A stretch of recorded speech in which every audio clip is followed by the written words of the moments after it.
Welcome, everyone. Hi.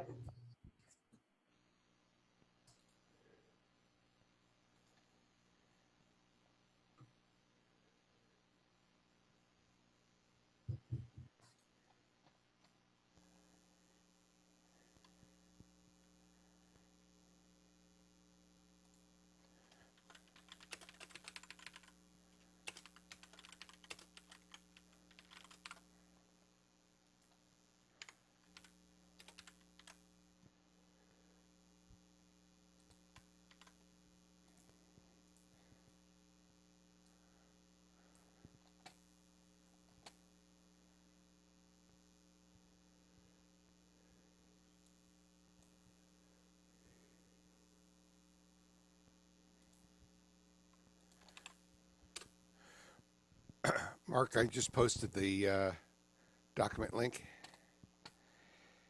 for you.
Mark.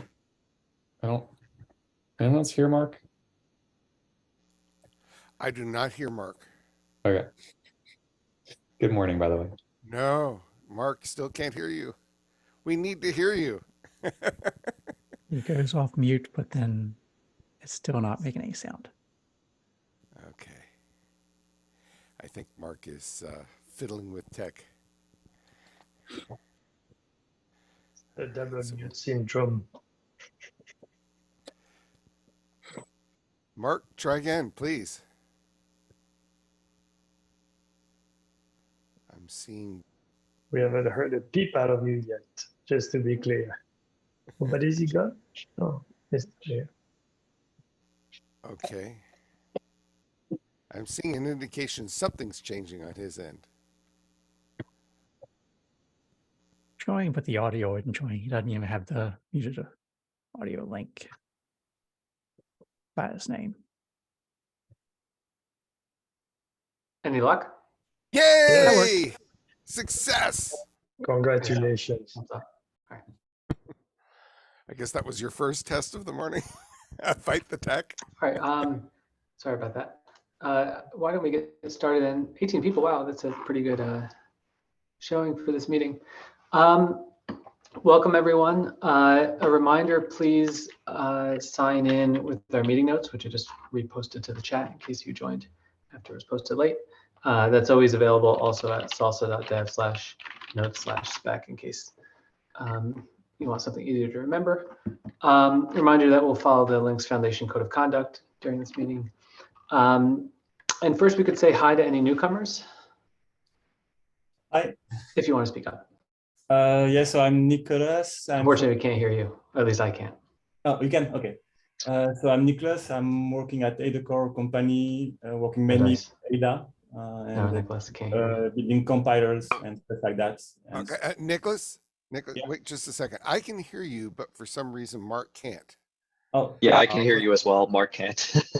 Okay, let's all right. So what I'd suggest is let's give Mark another moment to fiddle with tech. There's something wrong in his end, but since he's the lead of the meeting, we want to give him a chance to fight the tech. Okay. I'm sure that all of us do welcome you, though, so we just want to make sure everybody hears you. Thank you. Yep. Yep. So please, it's. I guess the old. It's not you. It's us. Ah, Mark, I see you again.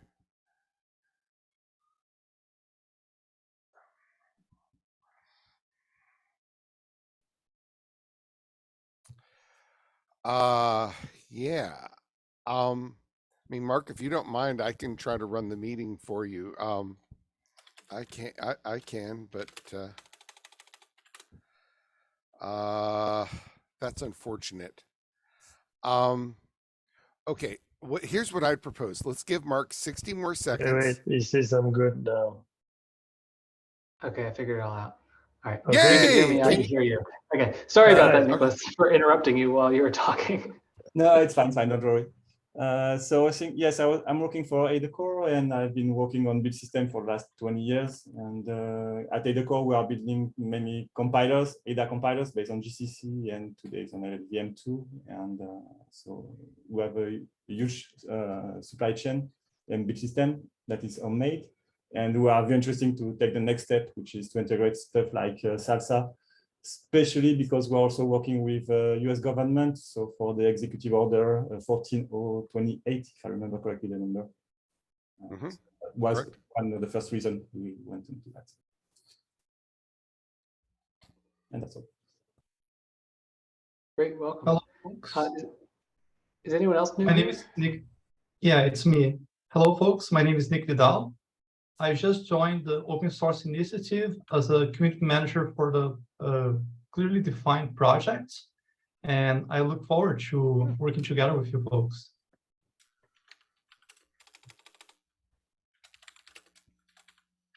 Welcome, Nick. Thank you.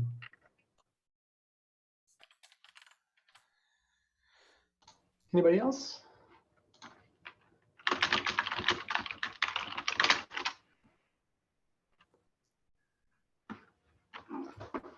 Nick Vidal, if you don't mind, yep. Okay. Yep. Somebody else is adding.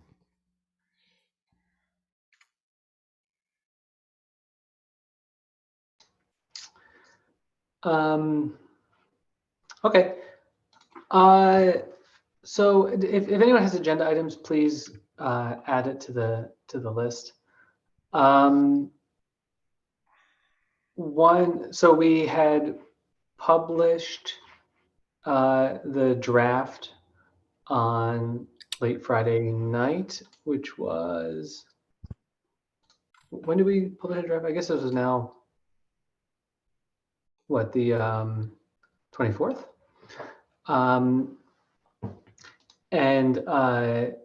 So it's now been a week. We have a couple feedback items so far.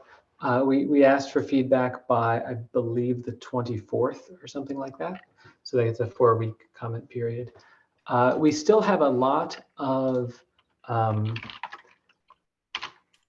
items on the list of what we wanted to get into 1.0. Let me add, That's March 24, correct?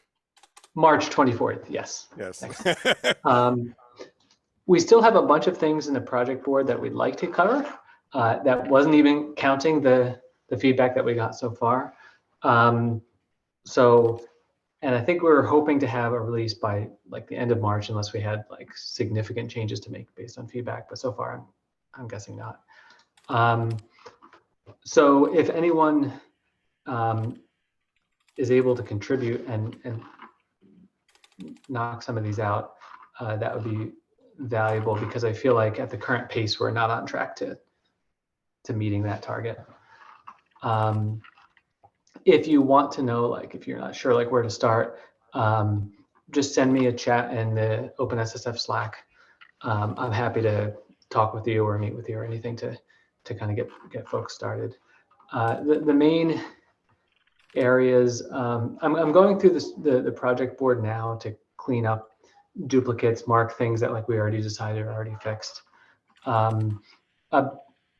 A big one is, I think, like, so for example, how S2C2F and salsa, that's one that's kind of higher level, that like I, for example, feel like I'm not sure where to put that or what to say there.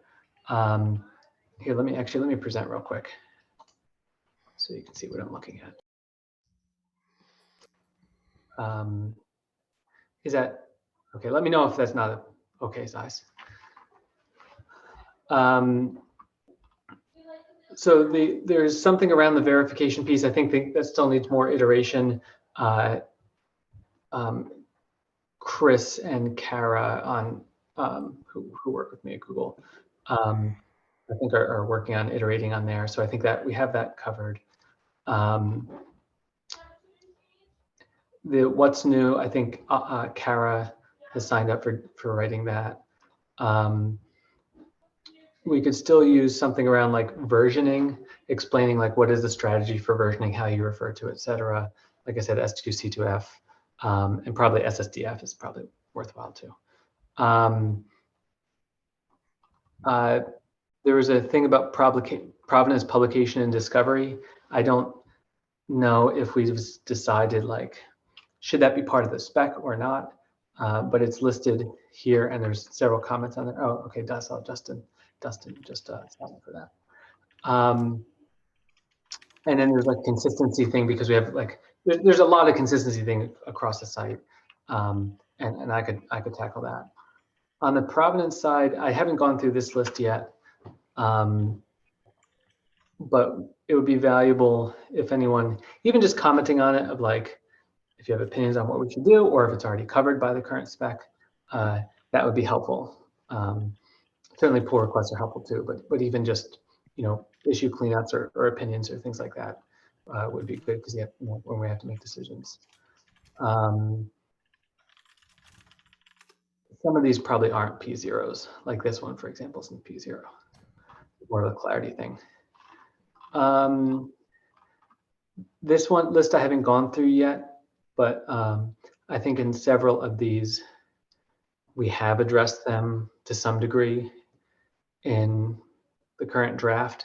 And I suspect what it is like, how much effort are we going to put in? Like, when is it good enough? So there's kind of some clarity things there. And I think a lot of the feedback we got so far was kind of in the vein of like clarity. And then these I think are kind of a best effort thing.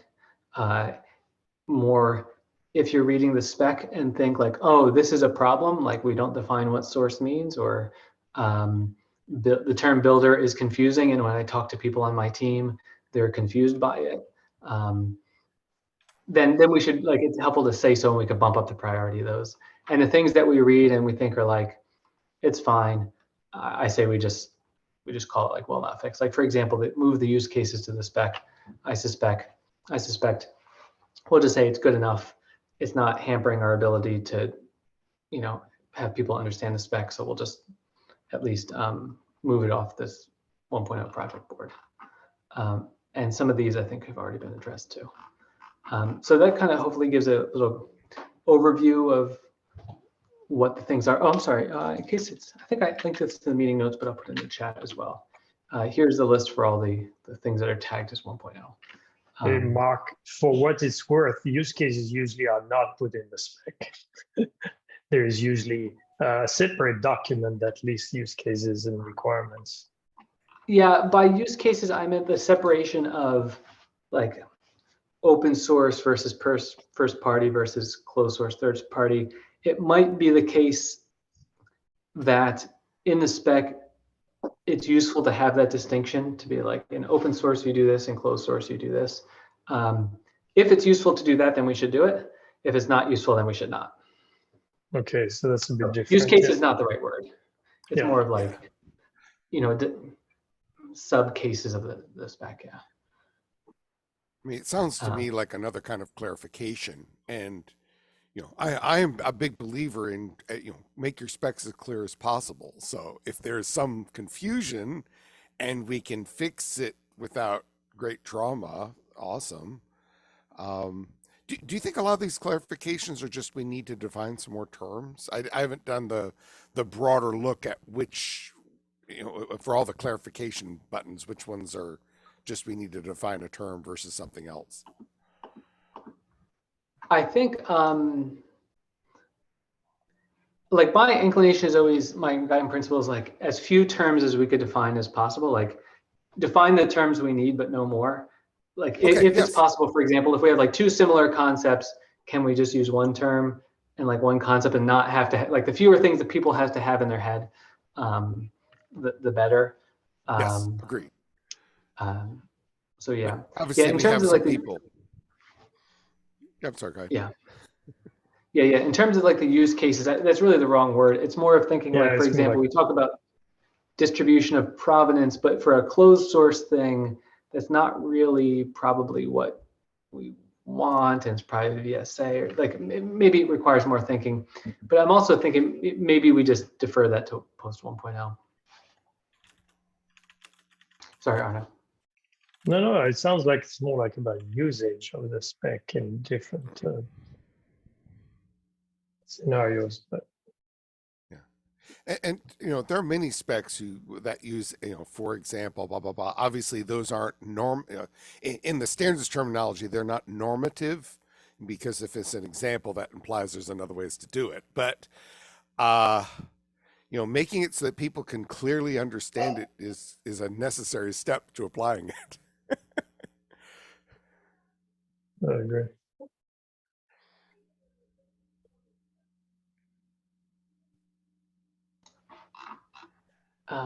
Yeah, just add the new ones down here at the bottom. The ones like there's in the UI, if you're listed in the, if you have the permissions to do it, you could set like what category they go in. If you don't have a category, then you just go down here. Okay. Anything else on the 1.0? Mike, you mentioned a few colleagues were working on some of the issues. I just wondered if they were all assigned so that folks know which ones are being worked on. Yes, I will go through and make sure all of them are assigned after the at the end of the meeting. Thanks. Yeah, and let's try to keep assignees there. And if you're like, if you don't have permissions to do it, just comment on the issue. Yeah, if you're not a member of the project, you need to comment on the issue, and then someone who is a member can assign. And we could always just add you to the project as well. All that. Michael. Yeah, I'm not sure if it fits directly under any of these issues for the 1.0 spec, but one of the things we've been doing also on the tooling side is we started creating a bunch of tracking issues across a bunch of the different tools that are like already implementing SLSA or planning to implement SLSA, to kind of, at least a lot of the primary open source ones, to sort of get them ready for implementing 1.0. And so does it make sense to create like a separate tracking issue inside of our SLSA, just to kind of then refer to those other issues in these other projects, just to kind of do that? Yeah, I think you filed one. Oh, did I? Yeah, I think it's this one, 574. Yep, 1 second.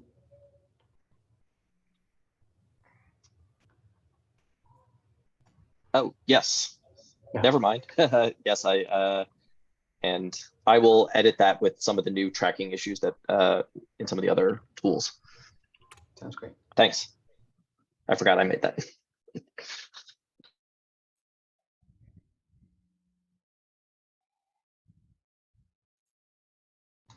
Oh yeah, and whoever wrote that, as a reminder, yes, please review the draft specification. Yeah, you know, I think the link's not right. It's really this one, correct?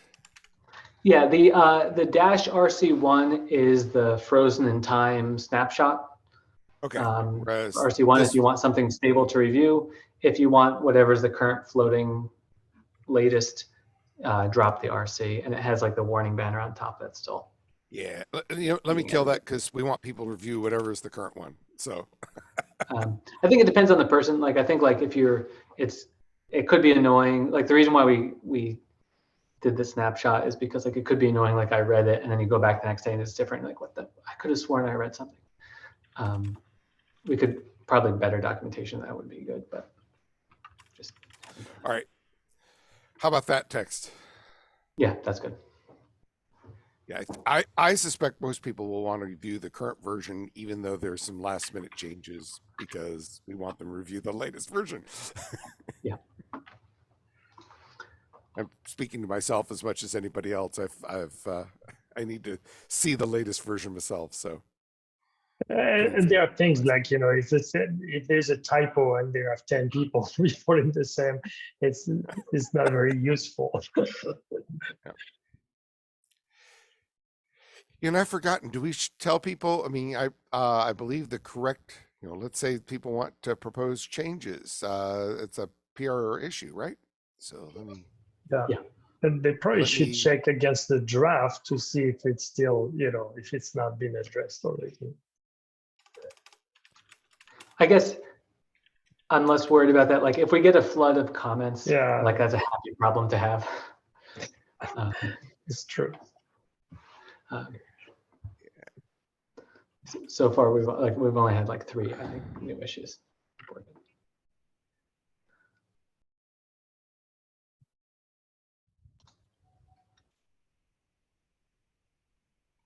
Yeah, I'm just trying to include the link to where to put the where to put comments. Yeah, and like if anyone has suggestions for like how to like better communicate that on the site, you know, go for it. Either file an issue if you want to discuss it first, or if it's quick, just do a pull request.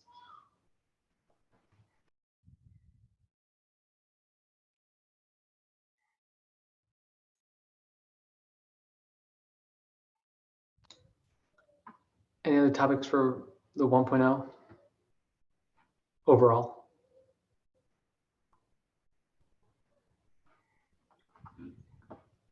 Okay, I quickly wanted to talk about the something that came up that Arno and I had been discussing, which is this issue 662. In the spec, in the provenance spec, we require there's kind of like another layer down below, which is the build type, and each build system could have a different build type. For example, so far we have 2 examples where we define one for GitHub Actions, one for Google Cloud Build. But those are both proprietary commercial systems. We probably don't want like the SLSA organization or OpenSSF to like own those definitions. It probably makes more sense for each of those companies to own their own definitions. Having an index is fine, but there's a question of like hosting and who's responsible for it. I think this is a part where Arno and I had discussed a little bit, but I think it's maybe worth opening to the group.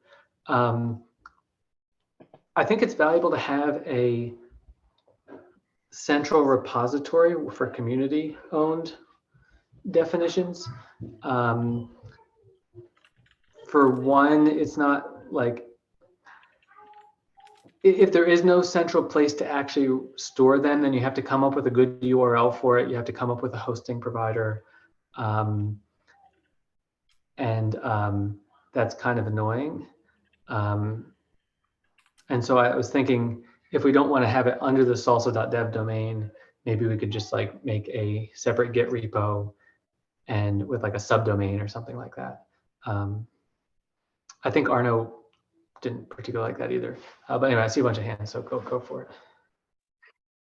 Yeah, so just a little comment that this is also another problem that's also happening within the Intoto org with some of the stuff that they're trying to do with their own attestations, where they're trying to say, hey, does it make sense to have community stuff under, like community attestation types underneath Intoto? So I think they're also doing something similar where they're looking to create like a dictionary or a library of stuff while still allowing folks to sort of create their own there as well.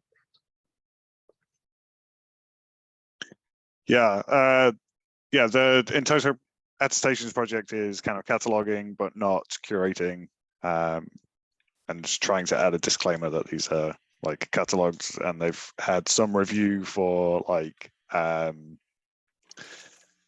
whether they align with the principles of the in-total attestation format, but they're not like approved necessarily or anything like that. And that's a tricky balance. But the thing I wanted to add is that I think there's like really high pedagogical value in having these concrete examples and like that are easy to find in the specifications website. And I've heard a little bit of feedback that like people would like to see more detailed examples as well, because it helps make a lot of the concepts in the spec much more concrete to see how they map to systems they're familiar with. So I'm kind of torn. I do agree in like once we get to a certain amount, listing them all on the website might get a bit unwieldy, or not just listing, but including them all in the website might get a bit unwieldy.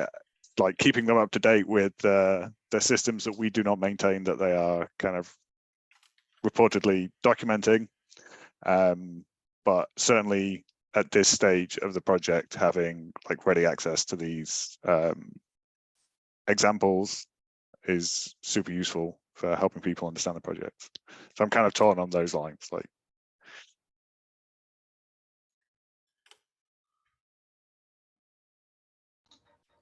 I think Chris might be next.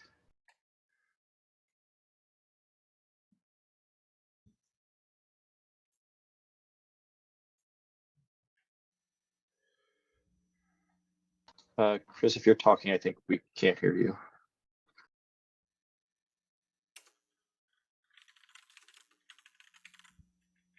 Switch microphones. Can you hear me now? Yep. Okay. Josh and I have also been wondering where exactly we can put the repository of build conformance proof. And it would make sense to me that they're in the same spot. But I believe someone told me recently that SPDX has a similar need for a repository of either builders or tools or something. And if InToto also has this need, would it make sense for such a repository to be its own project rather than owned by SLSA?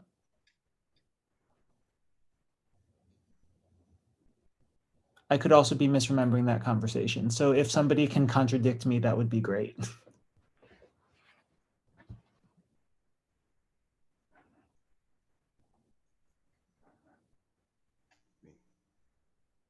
SPDX has a number of build related assertions, as do some others. I'm sure Matt can point it to CycloneDX capabilities too. So I'm not sure where I'm not sure where you're leaning. Is that being recognized as talk? As talk? Am I being recognized? I have my hand up. So anyway, so are you recognizing me on behalf of Joshua? I'm sorry, I spoke out of turn. So I'll just say that most everything that does not fit into the comment externally, only aware of the CycloneDX SPDX mappings. I know attestations are the general mechanism for any type of external link to something else. So that would qualify what you've described. But I can talk specifically about Cyclone. That's why I have my hand raised. Yeah, go for it. Yeah, so I did put on the agenda, so maybe it's a good segue or a delayed segue. I'm the author of the formulation portion of the CycloneDX version 1.5 spec, which includes workflows or CI/CD workflows. And I can tell you how we're doing these things. But in terms of the design, it's our hope that any service or any component that runs a workflow for CI/CD purposes will have their own SBOM. That's what we're encouraging. And you can describe that SBOM to any level of detail you want. There's this concept of public facing versus private. So there might be a public facing SBOM that describes the component service. And that should there should be linkage in the actual workflow, the actual run that you did, borrowing for tech done, the task run or the workflow run. There should be an instance as well. So you have the component that runs it, but also a reference to the instance that ran it And all the attestations and things, whether be external references in CycloneDX, would be attached to different tasks in the workflow. So external references is the way to go. Explicit, you can have explicit inputs and outputs from a system, logs, evidence whatsoever. You can make them explicit if they're part of the workflow themselves or outputs from the workflow. But you can also include them as external references as well if they're located in a remote repository like a Recore. So in this particular case, I'm just sticking specifically with the build type and not getting into the rest of the formulation. What we have, if the takeaway wasn't there, is that there's not, I think build type is too simplistic. I think that you need to describe the builder or the runtime environment in a more complete way. And the type, you consider the type to be the descriptor would be a BOM snippet, or if nothing else, a BOM descriptor of the service. It's not just a type. well, we in the current here, let me present just so we could see something visually.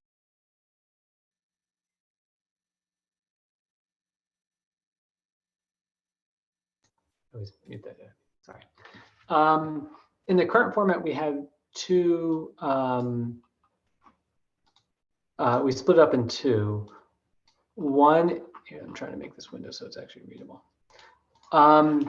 One is the build definition, which kind of says what was done, and then the run details is like who was done at the specific instance of doing it. And so in this case, this would be like, for example, if like when you run on GitHub Actions, let's say, this would describe just like the interface to GitHub Actions, which theoretically you could have a different system take those same configuration files and execute. Tecton might be another example where Tecton is a generic system for building the CI/CD system, but the particular instance that ran it, or the service that ran it, would be described by run details. And so that's what the build type is. And the reason for the build type is like the schema for like how you interpret this. Like, what do you do for GitHub Actions? It is you have to read there's a repo, and then you check out the .github/workflows/blah file and parse it, and has a particular format and yada yada. Basically, how would you rerun the build?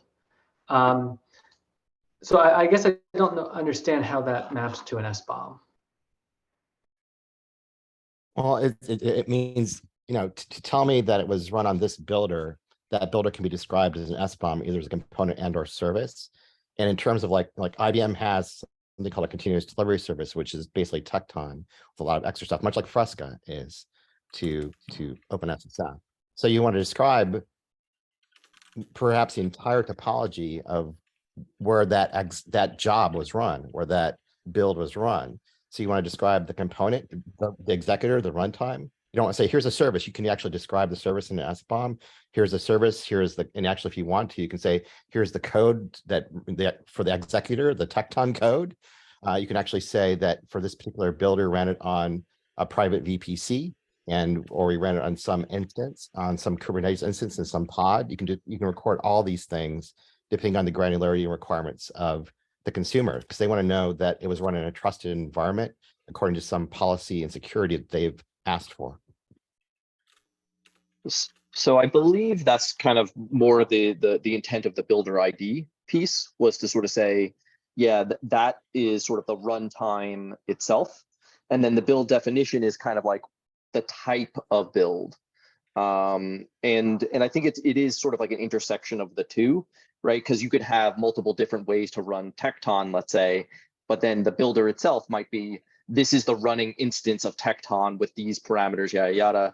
And with stuff like, yeah, like this was this was run in this private environment, or however the builder ID metadata is set up. Yeah, I'm just saying that you probably need I think that's great maybe for some downstream consumers, but going forward for any, contracts that require you to list all your hardware bills and materials, what hardware you ran on, and a whole bunch of other things, that it would be good to consider how you would link a BOM to this. So a BOM, can you have a service descriptor? Here's my workflow service and wherever it's at. And that it coincides with the instance document that you, for that run of your build, but what service, where's the BOM for the actual service they ran it? Where's the code? I ran this on Tecton version, 1.0 beta spec API Kubernetes or whatever release of Tecton 1.18 or whatever it might be. So where's that information in? That we don't have a link to a BOM. I mean, we could always add it. Right now, it's represented by just a string of like, this was GitHub Actions or Google Cloud Build or Tecton or this particular instance of Fresca or CircleCI or whatever system, Yeah, our internal thing. Yeah, I think that's great. That's great for first pass, but realize that public builders only, we can say we can try to enumerate all the public builders that are known out there that are typically used. But the reality is that people who are asking for BOMs and asking for this level of security and detail, most of these are running on private builds in different companies, whether it be Google even, or IBM or Microsoft, or using S2 CTF or whatever. They might want to know exactly where this is being run in a private cloud or VPC environment. Yeah, and I think that's fine. I think it's like, I have no objection to like adding a link here. But what we're describing is this, which is a conceptually different thing, which is not saying where did it run, but this is like the input to the build. This is basically the external interface to the build of like what, like how do you interpret the build, theoretically, that how could you reproduce the build? Yep. As the BOM might be an output of that build. Well, the BOM depends on you inside or outside, but the formulation spec has it has these as qualified inputs to build tasks. Yeah, and I think one of the things that we've been mucking about with Fresca was to say that the builder itself is a URI. The builder ID, rather, I should say, is a URI, and that builder ID would include the details that were required both for the actual runtime piece of it, as well as sort of the upstream sort of. We weren't using BOM right now, but we're using some other stuff. But it could be easily just like a BOM link of like, yeah, this ran on this builder at this time, and here is also the additional metadata you need to know about the SBOM of the builder.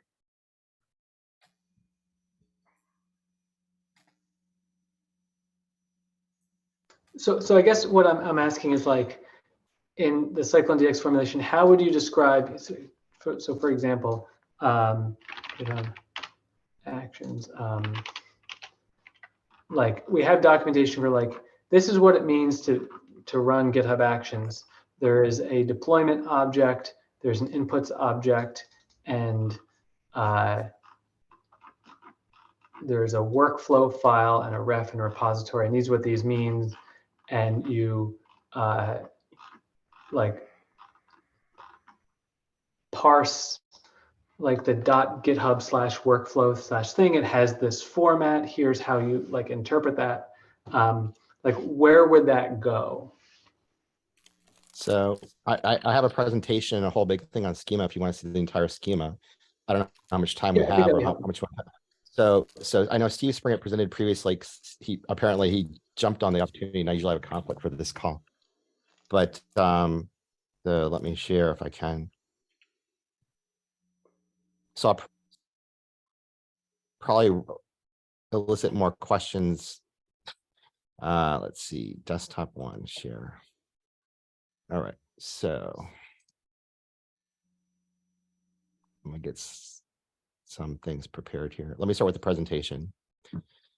So this is so just to let you know for context, Cyclone DX has been intending to and has had a work group ongoing to work on formulation, which basically is any type of workflow, primarily against CI/CD, with the intent to map it to SLSA, but primarily I wanted to map it to Tecton first before even SLSA even existed.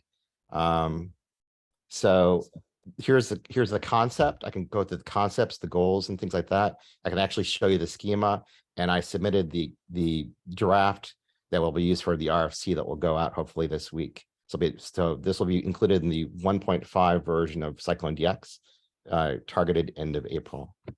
So a lot of goals is to represent modern CI/CD pipelines. I've actually listed Fresca as a target representation, SLS level 3. So these are my slides. And things include things like Kubeflow, because there's other work groups that are at Cyclone for machine learning, cryptographic builds and materials, and things like that need to be factored in these things as well. It needs to account for those type of things in the build. How data models are built, etc. Concept executor, this is the runtime. This is kind of the runner, if you will, depending on terminology. Executor was the initial term. I call it the runtime in general. And then it basically has an event trigger model. So tasks, we can actually track tasks or events that trigger pipelines or trigger individual tasks, including manual tasks. So again, Tecton was the basis. So people so to me, it's the Grail. Fresca is the Grail, and you'll see my representation of it shortly.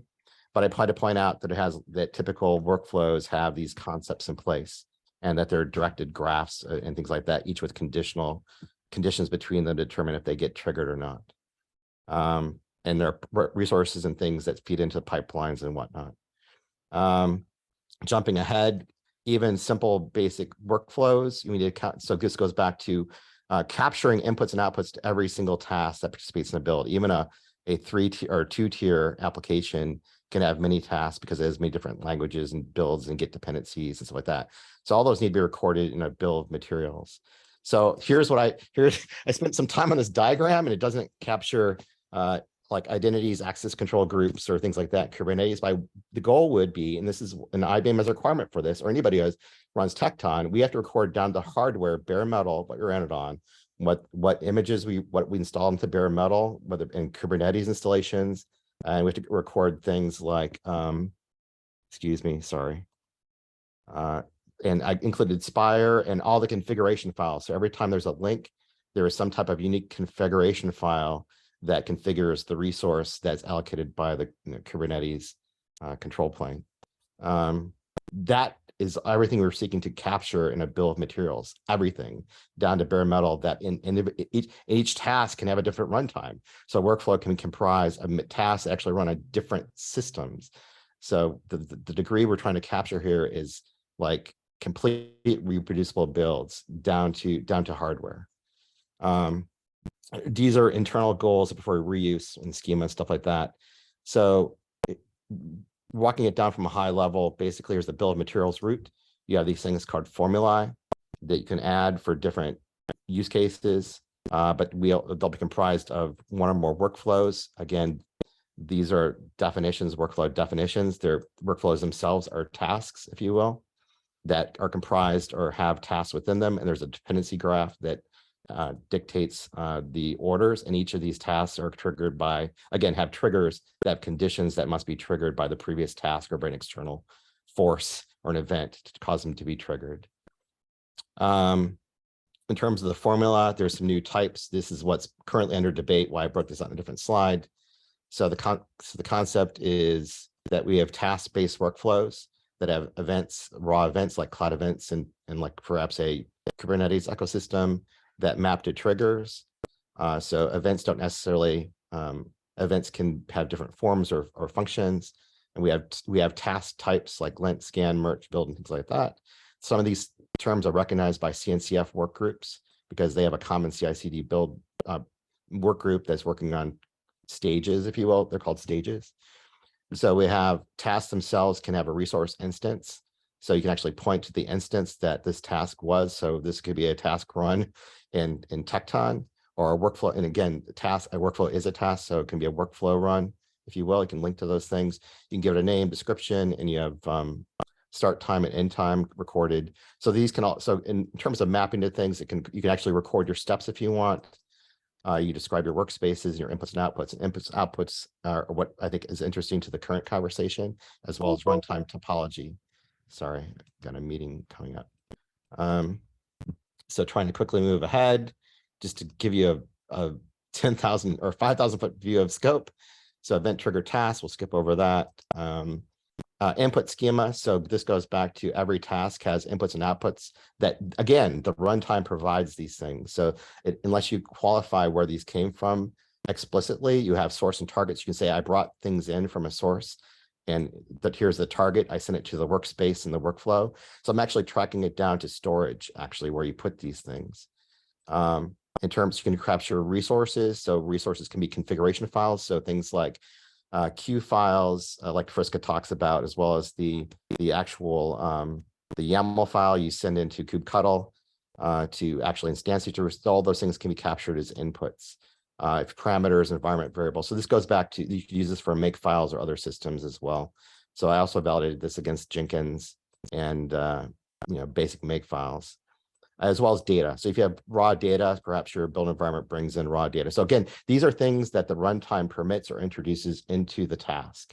So you have a clear, or you actually can explicitly say what you brought in. So resources can be brought in as well. So any attached resources like a Git resource and a Tecton thing, which I know are deprecated or going away, but people still use them. But the new model, you'll bring in services. So if you have an attached service that is brought into a task, you'll represent a service as an input as well. And you can actually describe your topology that the task is run on as well, which I'll show in a second. But I'll show output first. So output has the same thing. It has where the source, so the source could be this, we copied this from this location or this workspace into a target repository. You can describe the resource, and resources can be described through two mechanisms: an actual explicit definition.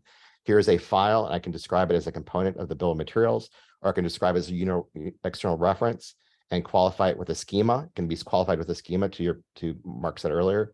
So you know how to parse it or use it. You can say the target's the repository. Here's the resource identifier. Where do I get it from? What's its schema? And here's its URL. So you can declare all those things in external resources as well. You can have a plurality again of inputs and outputs.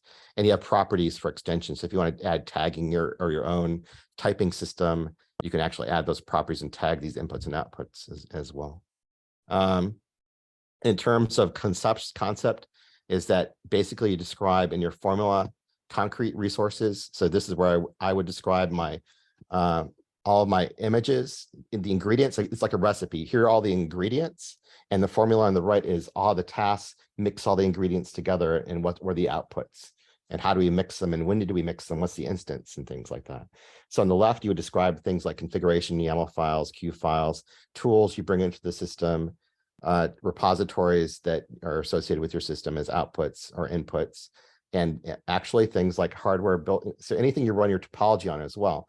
So if you have container images you're running, so I know that we have a specific container image, it has a BOM, we can reference that runs on a Tecton delivery service. So we have a BOM for the IBM continuous delivery service it runs on, and we have another BOM, the hardware BOM for the toolchain team that and describe what the hardware it ran on. So all these are capturable in the runtime topology, which is shown here.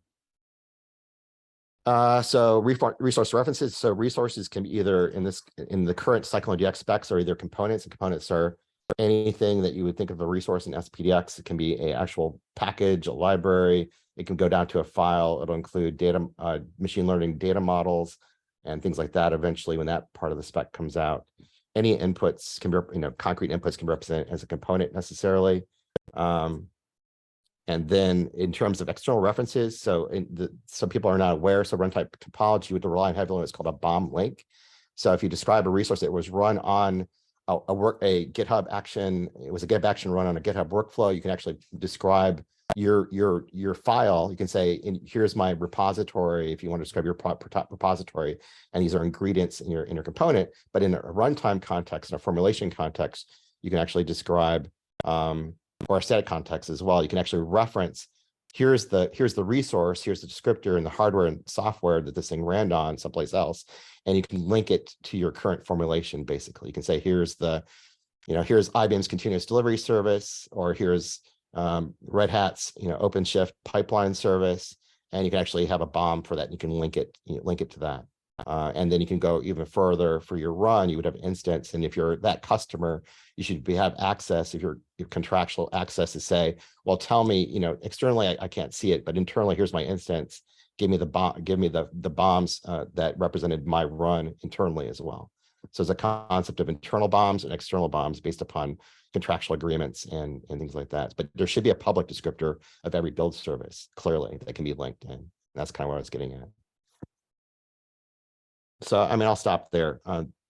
Again, so I see Mark probably has tons of questions. I don't mean to derail the spec anyway, but I'm trying to show you the degree of completeness we've done in the BOM spec. Yeah, I think it might actually be good for maybe you and I and anyone else who's interested to meet to kind of go in more detail. Like the intention with salsa provenance is to be like a different level of abstraction, right? Because like that's describing all the details of what happened, which solves some use cases. For salsa provenance, like it's like we're especially not trying to go into that level of detail, but we want to draw like a box around it of the build and just say like at the very top level, you built from this Git repo, like let's pretend GitHub Actions. This GitHub Actions from this Git repo in this workflow, and like that's it. And by drawing the box around that, it makes it practical in order to like form expectations of like what should be done. So when you like if oh, this is normally built by this particular Git repo from this workflow, but now I see a build that's built from something else, like you could detect that.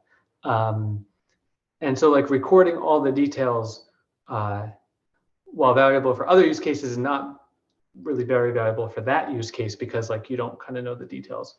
Like there's kind of, it's too much detail to know like what's expected and what's not. So in CycloneDX formulation, is there that concept of like, this is like the top level, like entry point or something to the build?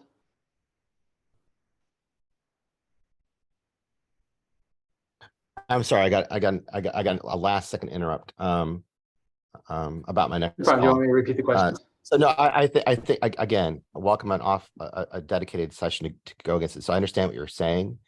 I again, in terms of, I don't know the spec inside out. I relied upon other people who from my company and Red Hat who attend this call to represent those things. I just know that we both have a goal of capturing SLSA level 3+ information, including provenance, pedigree, and these things. And all I know is we can try to do a mapping of what you're doing to what I'm trying to do in the CycloneDX specification. But again, it comes down to, I believe you have to have, to be able to reproduce reliably, you need to have a type of chronological order of what tasks did what with what inputs down to that level. And that's, that came across. So again, I have to revisit the goals that you stated and see, how we can align those, what you're doing in version 1 spec, and make sure that these models can align going forward. Yeah, let's, are you on the OpenSSF Slack? Absolutely. 2 years now. Can you send me a chat message so we could meet up? Sure. Yeah, Nicholas. Yeah, sorry, I don't know how to arrive in Zoom yet.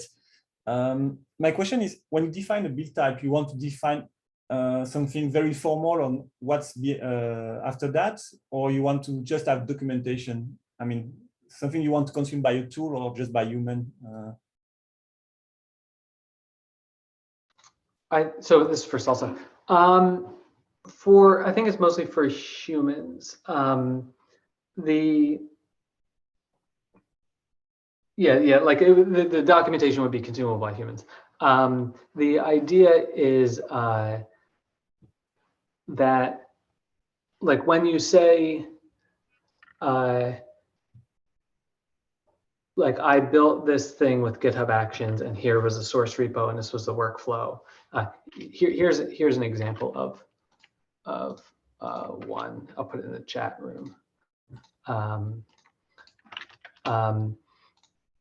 Not that I'm saying this is necessarily perfect. And there's an example down at the bottom. I think from a SLSA build perspective, we're most interested in here. Let me actually, it's probably useful for me to present. I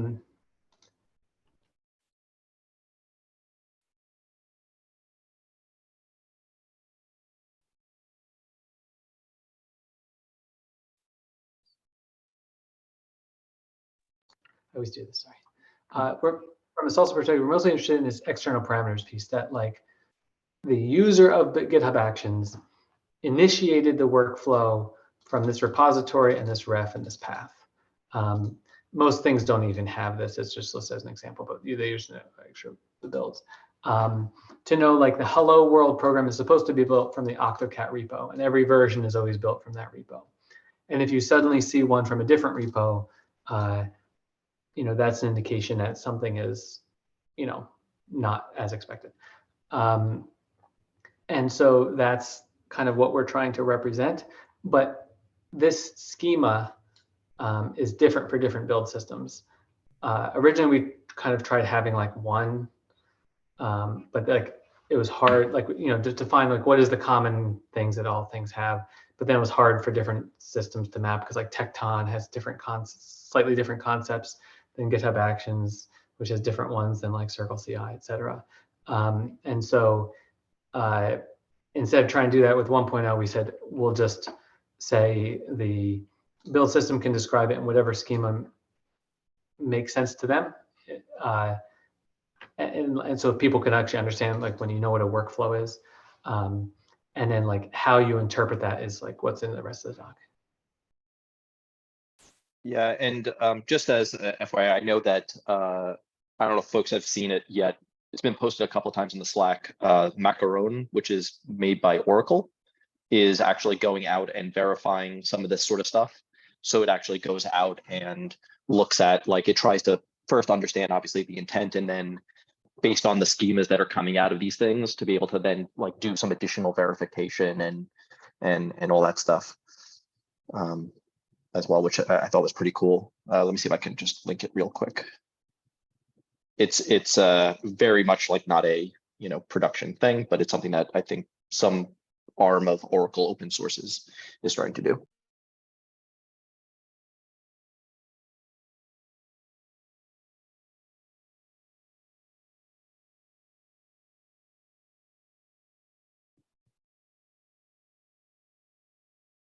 So I guess for this issue of like a build type definitions, assuming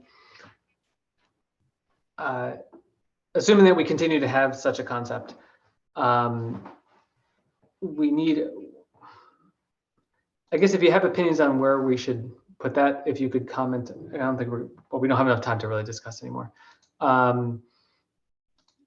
If you could comment on the issue, on issue 662, that would be valuable. So we could make some sort of decision on where to stick these things. I think it's real. Thank you very much, Matt. This was, I think, very, very helpful with the formulation. Let's continue. Yeah, I'll just say in general, we've gotten to problems in CycloneDX and SPDX as well, and trying to create typing systems, because it implies that, especially down to discrete types of components owned by companies, because you get the problem of SWIDs and CPEs, you have to create a registry and things like that. So in my mind, types, if you use a typing snippet, it should provide a general type and provide a pointer to the actual service, if you will. And hopefully that pointer, that service, will eventually have a bomb as well posted. So be careful going down the type and becoming a registry. Yeah, so the build type is actually meant to be a URI, as was shown in the example Mark showed. But indeed, the question is, do we need a registry, and what does that look like? Does that include, all the definitions, or is it just a pointer to a definition that's held somewhere else? That's the kind of issue we're talking about that Mark and I have been discussing. You're mute.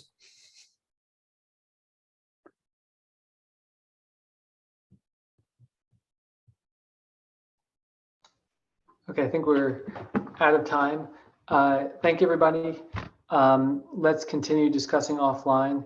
And if you're interested also in the Cyclone DX conversation, maybe we should start a thread on the Slack chat or something like that. Because that would be great to make sure that they align and work well, and have, at least on the model. Okay, thanks everyone. We'll see you later and talk to you online. Bye.